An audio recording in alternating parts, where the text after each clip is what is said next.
and welcome back to Real Reviews, where I find myself back in NT Live territory once again, looking at Jodie Comer's West End debut from 2022, Prima Facie. Not only is this doing the rounds up and down the country in selected cinemas, but it also went on to win her Best Actress at the Tonys and the Olivier's in 2023. So the question is, after all of that, what's all the fuss about? Let's find out, shall we? All rise!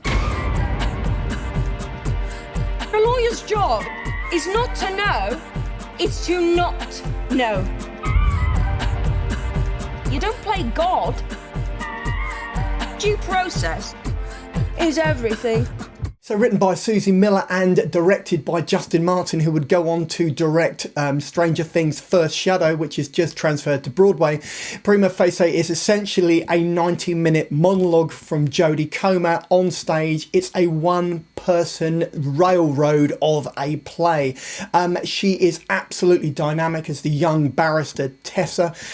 She is a prosecutor in chambers, and literally Comer is the only person on stage throughout. She moves around the props, she changes on stage, it's all third person essentially, so she's telling a story. It's highly dynamic, incredibly interactive, incredibly emotional, and it's a sucker punch of a play. There's no doubt in my mind as to why this won her Best Actress for the Tonys and the Olivier's in 2023, as well as getting Best New Play at the Olivier's for the same year.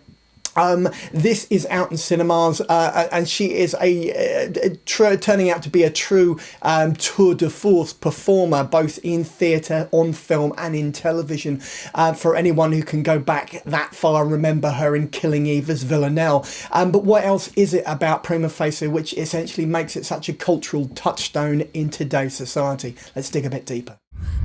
Because it's not just your case, no, it's the law that is at stake. And the law, it's there to protect everyone.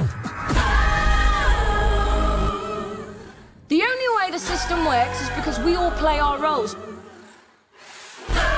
We each tell a story, and the jury decide which story is the one they believe.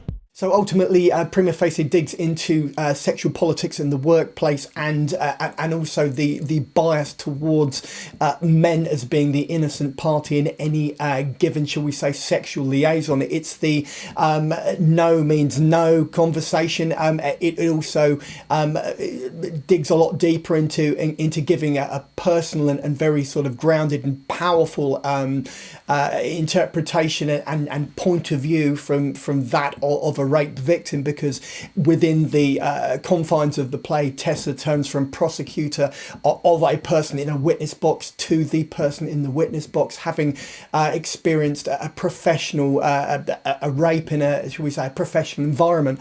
Comer is absolutely staggering in giving different points of view and changing in terms of her performance, in terms of taking on different personas to get the point across, and it really is one of those plays which is deserving in terms, not only in terms of awards, but in terms of raising awareness for sexual assault in contemporary society. It really is. It's a horrible subject, but it's also incredibly important because it needs a platform, and theatre and film, theatre specifically, especially in the hands of such a talented actor, really drives the point home. So this needs to be seen in cinemas. I can't be any more emphatic than that. And on that note, I'm going to move on to my rating.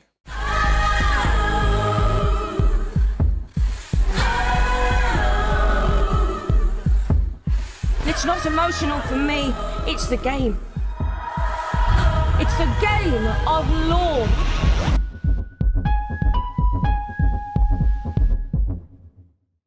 So I'm going to be giving Prima Facie a 5 out of 5 on the big old 5 scale. Jodie Comer really is an absolute force of nature in this play. It is very much like Andrew Scott and Vanya, where he played every single character.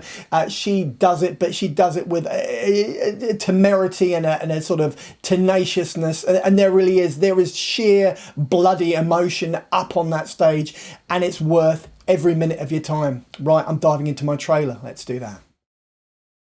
And so it is, you've reached the end of the video review for Prima Facie, which is currently doing the rounds in cinemas as we speak and will be available on NT at home via online as soon as possible. So this is the bit where I go, if you've liked the video, then give me a thumbs up. Failing that, you can always just drop a comment in the comment box below and I will respond. And finally, just subscribe so that every Tuesday and every Saturday when I drop another one of these videos literally into your lap, then you'll get a little notification and you can pop in and watch or listen to as much or as little as you like, and then go about your day. In the meantime, check out the rest of the channel and maybe pop over to the Patreon page.